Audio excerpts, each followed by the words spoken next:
हाँ जी, तो नमस्कार भी सभी को। कैसे हो सारे? उम्मीद करूंगा सब बढ़िया हो गए, स्वस्थ हो गए, मस्त हो गए, अच्छे से चल रही है आप सभी की तैयारी। तो आपके सारे जो फोर्थ ग्रेड को लेकर जवाब है उसकी मैं एक अलग से वीडियो बनाऊंगा। और बाकी इन्फॉर्मेशन वीडियो आपको मिल ही रही है। 11th 12th की बायोलॉजी वाली सीरीज आपकी चल रही है। और अपना टॉपिक चल रहा था यहाँ पर, कौन सा चल रहा था भाई? बायोलॉजी का कौन सा? ग्रंथियां, जिसमें हमने लगभग तीन ग्रंथियां कवर कर ली थी। आज हम एक इंपॉर्टेंट ग्रंथि को कवर करेंगे। और उस ग्रंथि के बारे में आप सभी जानते हो, सभी जानते हो उस ग्रंथि के बारे में। तो करते हैं उस ग्रंथि को शुरू। ग्रंथि का नाम है अधिवृक्क ग्रंथि। लो जी, क्या नाम है? अधिवृक्क ग्रंथि। अधि, अधि का मतलब होता है ऊपर। वृक्क, वृक्क का मतलब होता है आपकी किडनी, गुर्दे जिसको आप बोलते हो, क्या बोलते हो इसको? गुर्दा भी बोलते हो। कैसा होता है? कुछ इस प्रकार से होता है ना। इसके ऊपर इस प्रकार टोपी नुमा संरचना में पाई जाती है। टोपी नुमा संरचना, टोपी नुमा संरचना। अधिवृक्क, अधि का ऊपर यानी कि किडनी के ऊपर या वृक्क के ऊपर जो ग्रंथि होती है उसे बोलते हैं अधिवृक्क ग्रंथि। इसकी संख्या भी दो ही होती है। इसका एक और नाम होता है एड्रिनल ग्रंथि। ये इसका नाम इंपॉर्टेंट है। क्या नाम है? एड्रिनल। नाम क्या है इसका? एड्रीनल, एड्रिनल ग्रंथि। ऊपरी वृक्कीय ग्रंथि, बताने की जरूरत नहीं है। ऊपरी वृक्कीय यानी कि वृक्क के ऊपर वाली ग्रंथि। अगला नाम है सुप्रारीनल, सुप्रारीनल, सुप्रारीनल ग्लैंड। नाम साथ के साथ लिखोगे तभी आपको याद होंगे। इस क्लास को शुरू करने से पहले मैं आपसे रिक्वेस्ट करूंगा, रफ कॉपी साथ में लेकर बैठो, ताकि जो भारी नाम आएंगे भी, कुछ बहुत से नाम आपके लिए भारी होंगे जो आपसे बोले भी नहीं जाएंगे, फिर भी आपको लिखने पड़ेंगे, तो वो साथ के साथ आप लिखते चले ताकि आपको दिक्कत न आए। क्या नाम है? सुपारी नल, सुप्रारीनल ग्रंथि। ये इसके नाम है अभी तक। चलिए, वृक्क के ऊपर स्थित होती है और अंदर की ओर, यानी कि वृक्क के ऊपर और थोड़ा सा अंदर की ओर ये स्थित होती है। इसके होते हैं दो भाग। कितने भाग होते हैं? दो भाग। किसके? इस ग्रंथि के। ये कौन सी ग्रंथि के? कौन सी ग्रंथि के? अधिवृक्क ग्रंथि के कितने भाग होते हैं? दो भाग होते हैं। इसको ना, अगर आप 3D थोड़ा सा बनाओगे तो कुछ इस प्रकार की स्ट्रक्चर बनती है। मैं रफली बना रहा हूं आपके लिए, कुछ इस प्रकार से दिखती है।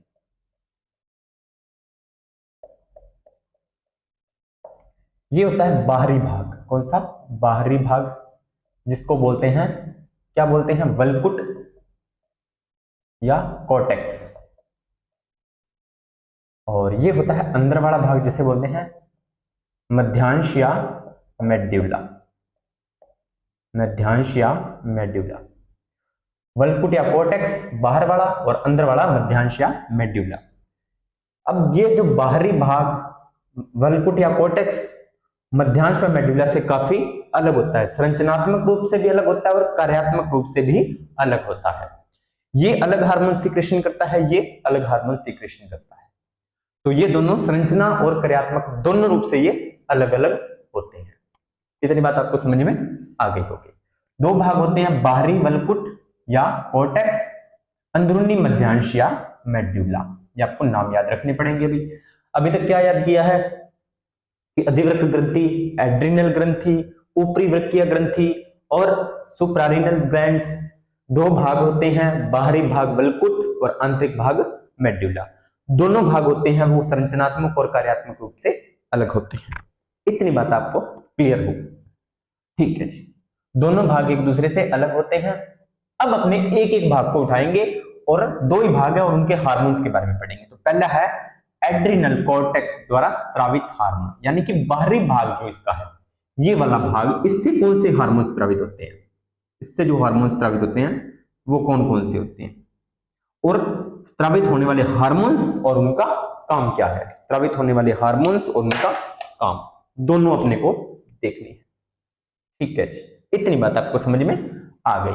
तो पहला हार्मोन होता है आपका, लिखो भाई, साथ के साथ लिखो, ग्लूको। मैं भी लिख रहा हूं, कहाँ लिखे, चलो इसको मैं मिटाता हूँ यहाँ से, स्क्रीनशॉट आप ले लेना। मैं शुरू में लिखो ग्लूको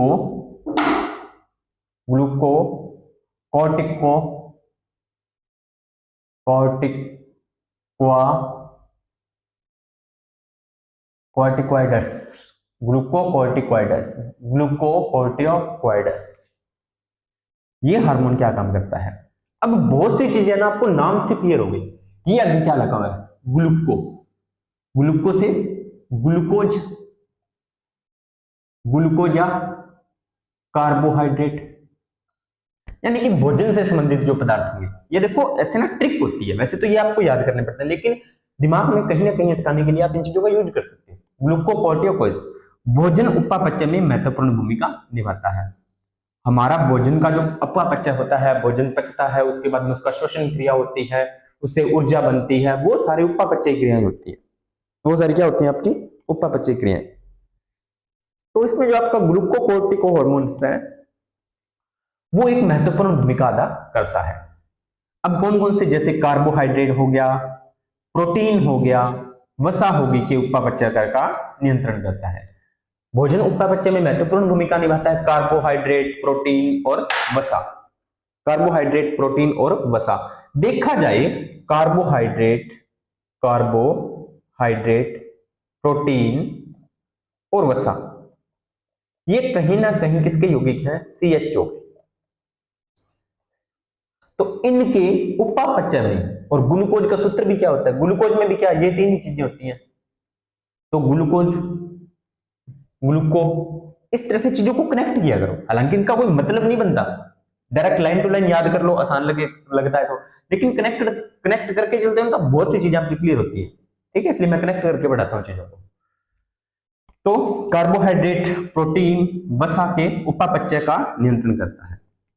जल में इलेक्ट्रोलाइसिस, जल व इलेक्ट्रोलाइसिस के नियंत्रण में सहायक होता है। जल का नियंत्रण करता है, जल संतुलन बनाए रखता है ये।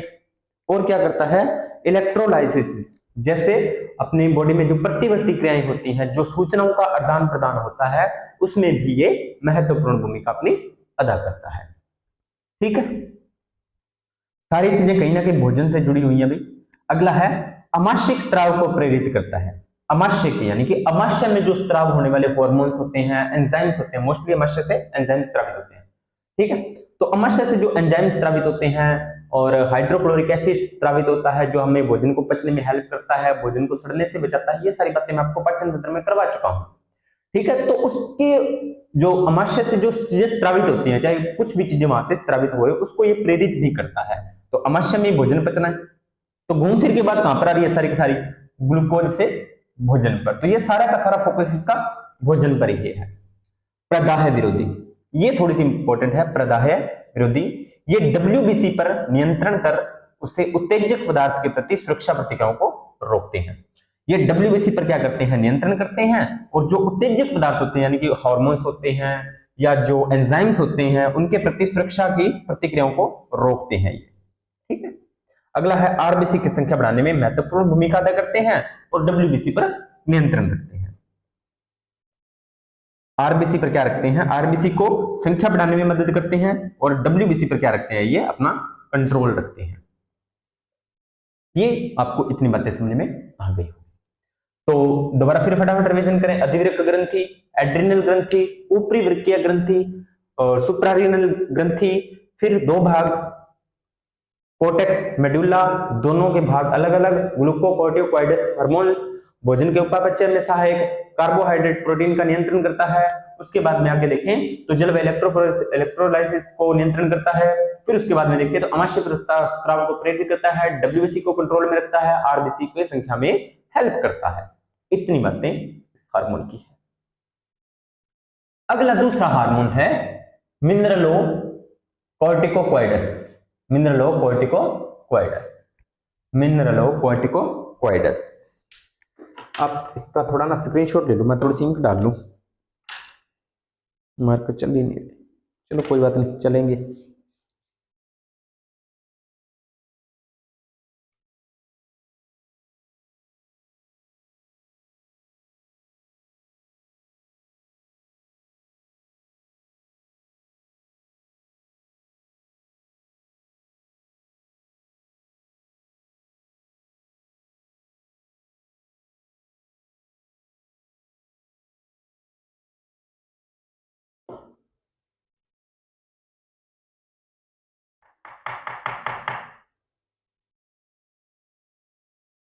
चलिए हो गया। क्या है? मिनरलोकॉर्टिकोइड्स। अब ये मिनरल का नाम आ रहा है तो कहीं ना कहीं यहाँ पर अपने साल्ट का जिक्र करेंगे, कुछ लवणों का जिक्र करेंगे। तो ये क्या काम करता है? मिनरलोक्वार्टिकोसाइड वृक्क नलिकाओं द्वारा लवण के पुण्य अवशोषण का नियंत्रण करते हैं। तो यानी कि जो वृक्क नलिकाएं होती हैं उनसे लवणों का अवशोषण करते हैं, पुण्य अवशोषण करते हैं, दोबारा अवशोषण करते हैं। लवण कौन कौन से हो गए? जैसे आपके सोडियम हो गया ये, ठीक है, और पोटेशियम वगैरह वगैरह, ये सारी चीजें उनका पुण्य अवशोषण करते हैं ताकि शरीर में लवणों की हानि न हो। शरीर में अन्य लवणों की मात्रा का भी नियंत्रण करते हैं। अन्य मात्रा, अगर मात्रा ज्यादा है तो उनको बाहर निकालेंगे, अगर मात्रा कम है तो उनको शरीर से बाहर निकलने में ये रोकेगा। ठीक है। शरीर में जल संतुलन का नियंत्रण करता है भाई, जल संतुलन का भी ये नियंत्रण करता है। इसके प्रभाव से मूत्र द्वारा पोटेशियम व फॉस्फेट का अधिक मात्रा में उत्सर्जन होता है। अगर इसका प्रभाव ज्यादा हो तो पोटेशियम और फॉस्फेट का तो उत्सर्जन यूरिन के माध्यम से क्या होगा? ज्यादा, और सोडियम व जल का कम मात्रा में उत्सर्जन होता है। सोडियम क्लोराइड और जल का कम मात्रा में ये उत्सर्जन करते हैं। पोटेशियम और फॉस्फेट का तो करेंगे ज्यादा, सोडियम क्लोराइड और जल का करेंगे कम। बस, तो सीधी सीधी बात है, मिनरलों से आप सारे के सारे लवणों से संबंधित बातें याद रख सकते हो। देखो इसमें कोई भोजन की बात आई है, सारे के सारे लवणों की बातें कर रहा है ना। इस तरीके से चीजों को थोड़ा सेपरेट करके चलोगे, दिमाग में रखोगे तो चीजें आपके ज्यादा और आसानी से याद होती है और ज्यादा लंबे समय तक याद रहती है। तीसरा है लिंग हार्मोन या सेक्स हार्मोन। ठीक है, लिंग या सेक्स हार्मोन पेशियों तथा हड्डियों के परिवर्तन। पेशियां व हड्डियां, अब परिवर्तन का मतलब होता है बढ़ना। परिवर्तन का मतलब क्या होता है? बढ़ना। जैसे आप किशोरावस्था में कदम रखते हो तो आपने देखा होगा कि जो लड़कों का शरीर होता है वो थोड़ा सुडौल और थोड़ा हार्ड टाइप हो जाता है, उसकी पेशियां बड़ी होती हैं, हड्डियां मजबूत होती हैं। लड़कियों में कुछ डिफरेंट चेंज आते हैं, तो ये इस हॉर्मोन्स की वजह से ही आती हैं। बाह्य लिंगों पर बालों का आना, जो बाहरी सेक्स ऑर्गन होते हैं उन पर प्यूबिक हेयर का आना। ठीक है, इसके लिए भी कौन? लिंग हार्मोन जिम्मेदार होता है। प्रतिमान, यानी कि बाहर लिंग आने का प्रतिमान। यौन आचरण का नियंत्रण, यानी कि धीरे धीरे, मतलब जो आपको अपने बोलते हैं यौनारंभ की शुरुआत होती है तो एक चीज, वो चीजें आगे धीरे धीरे उसका नियंत्रण होता रहता है। हार्मोन्स उस चीज को मेंटेन करते हैं। ठीक है, तो ये सारी चीजों सीधा का सीधा ये आपका टीनेज से संबंधित आप कह सकते हो। ठीक है, तो लिंग हार्मोन आपको समझ में आ गया। अभी पेशियों तथा हड्डियों के परिवर्तन करता है। जो सेक्सुअल ऑर्गन होते हैं उन पे प्यूबिक हेयर का प्रतिमान होता है और यौन आचरण का नियंत्रण होता है। अब नर हार्मोन होता है, इसमें एंड्रोजन और मादा होता है एस्ट्रोजन। नर हार्मोन एंड्रोजन और मादा एस्ट्रोजन। नर में एक हार्मोन होता है जो लिंग हार्मोन होता है, सेक्स हार्मोन होता है, लिंग हार्मोन होता है, तो उसका नाम होता है डिहाइड्रो। लिखो भाई, ये नाम आपके लिए बहुत इंपॉर्टेंट रहने वाला है।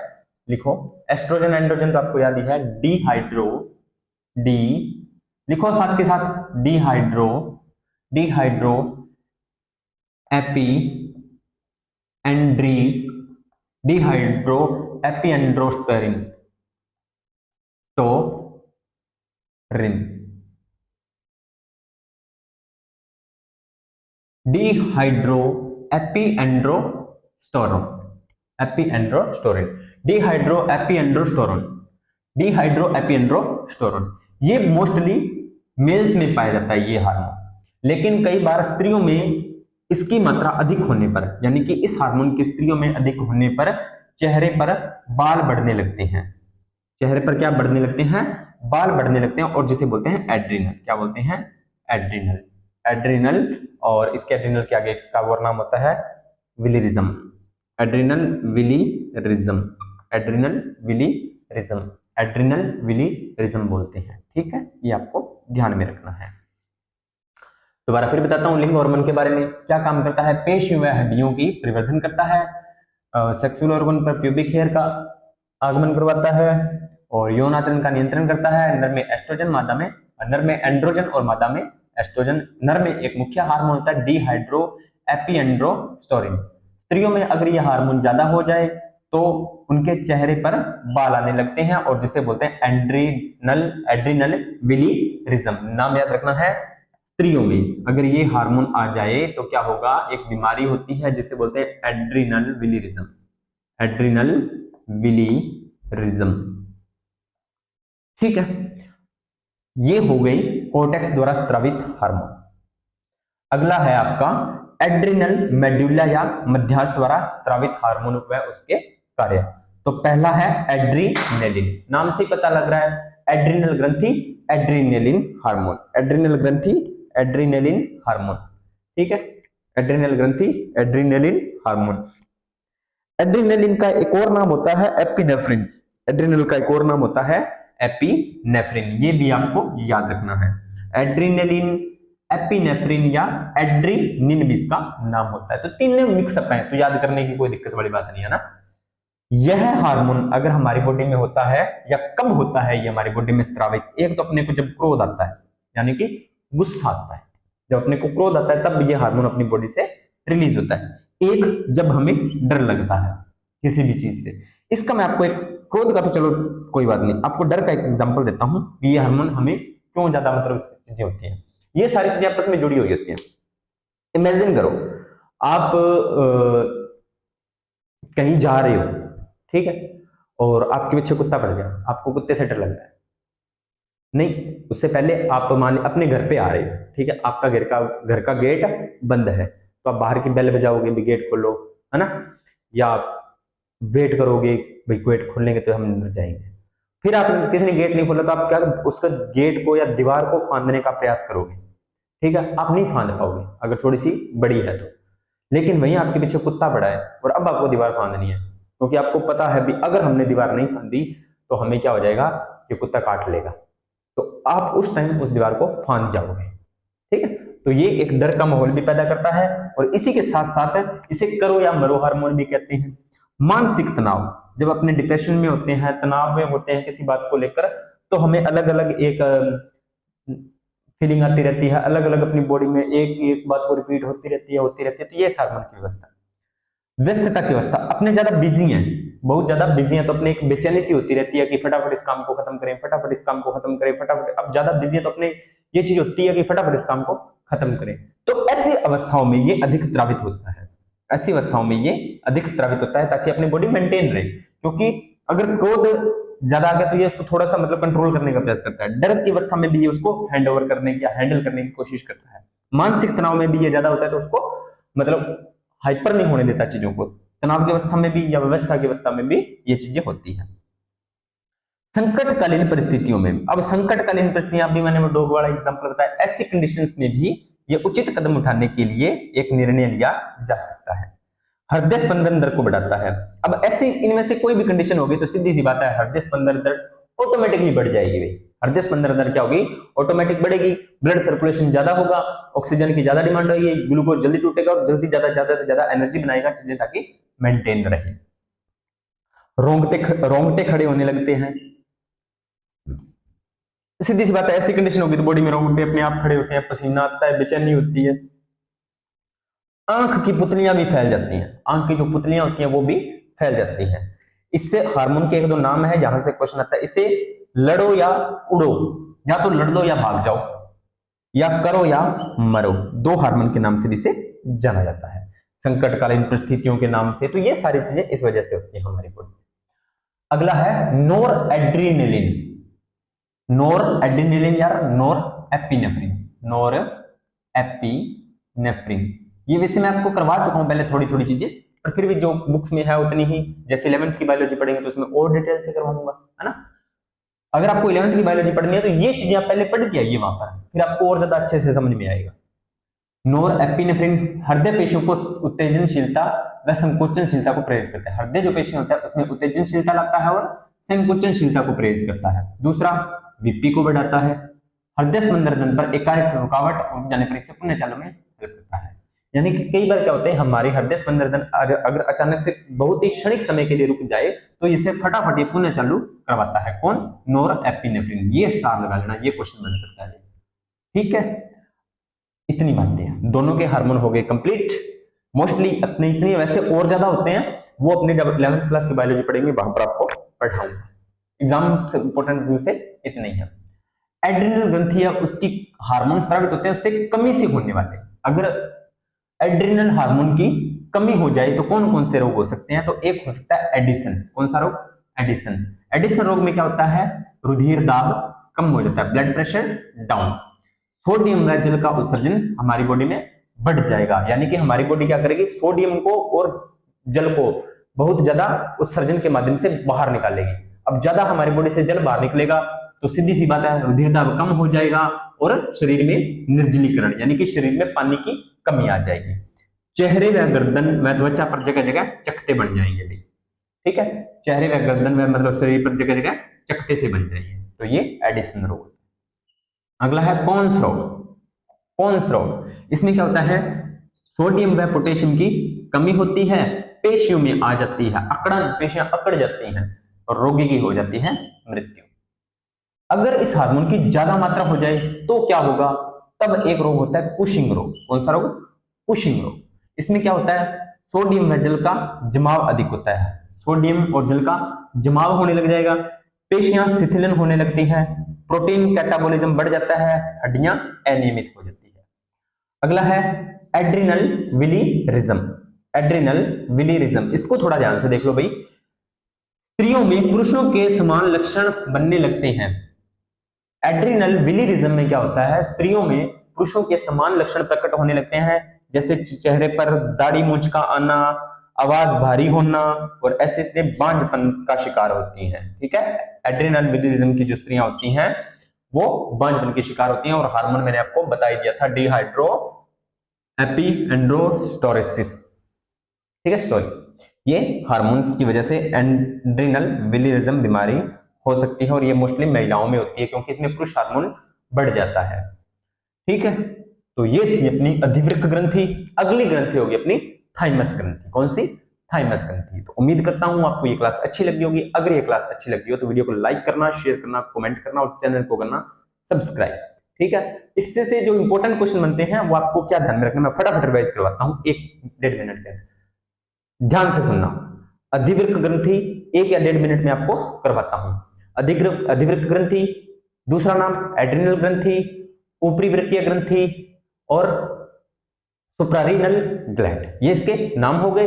2 भाग होते हैं, मध्यांश और कोर्टेक्स। कोर्टेक्स बाहरी भाग होता है, मध्यांश भीतरी भाग होता है। दोनों के कार्य और संरचनात्मक रूप से अलग अलग होते हैं। मध्यांश जो आपका कोर्टेक्स होता है उससे कौन कौन से हार्मोन स्रावित होते हैं, एक तो ग्लूकोकोर्टिकोइड और दूसरा मिनरलोकोर्टिकोइड। अब ग्लूकोकोर्टिकोइड होता है वो भोजन से संबंधित चीजों को यानी कि भोजन के उपापचय में हेल्प करता है, जिसमें कार्बोहाइड्रेट, प्रोटीन, वसा के उपापचय में उसको नियंत्रण रखता है।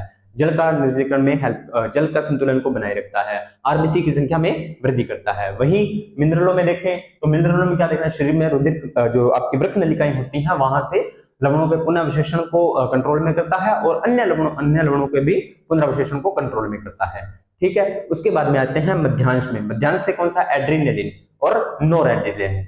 एड्रेनालिन बता ही दिया, करो या मरो, उड़ो या करो या उड़ो, है ना, वो सारे इसके नाम, संकटग्रस्त, डर, तनाव, इन चीजों में ये हाई होता है। उसके बाद नोरएड्रेनालिन, इसमें देखें तो ये क्या होता है, हड्डियों में पेशी संकुचन होता है और बीपी बढ़ता है नॉर्मल। अब इसके बाद में अगर इसकी कमी से देखें तो 2 रोग होते हैं। अगर एड्रिनल हार्मोन की कमी हो जाए तो 2 रोग होते हैं, एडिसन और कॉन्स रोग, और अगर इसकी अधिकता हो जाए तो कुशिंग और एड्रिनल विलिरिज्म, ये रोग होते हैं, ठीक है। तो ये 1-1.5 मिनट के अंदर मैंने फटाफट आपको रिवाइज करवा दिया है। उम्मीद करता हूं ये क्लास आपको अच्छी लगी होगी। अगर क्लास अच्छी लगी हो तो वीडियो को लाइक, शेयर, कमेंट करना और मिलते हैं नेक्स्ट वीडियो और नए टॉपिक के साथ। तब तक आप सभी का धन्यवाद।